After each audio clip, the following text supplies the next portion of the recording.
سوال پوچھا گیا کہ اعتکاف بیٹھنے کی فضیلت جو ہے وہ بیان کر دیں، تو جواباً عرض یہ کہ اعتکاف بیٹھنا یہ اجر و ثواب کا حامل ہے۔ حضرت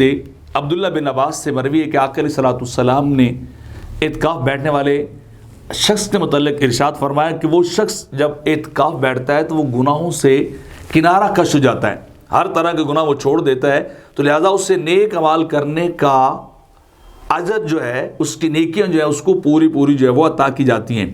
اس طرح ایک اور روایت کے اندر ہے، حضرت عبداللہ بن عباس سے راوی ہیں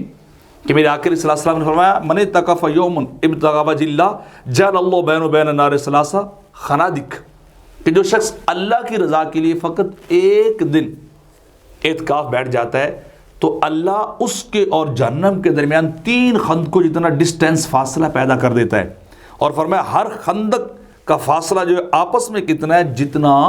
مشرق اور مغرب کا فاصلہ ہے۔ جس طرح مشرق اور مغرب کا آپس میں اتنی دوری ہے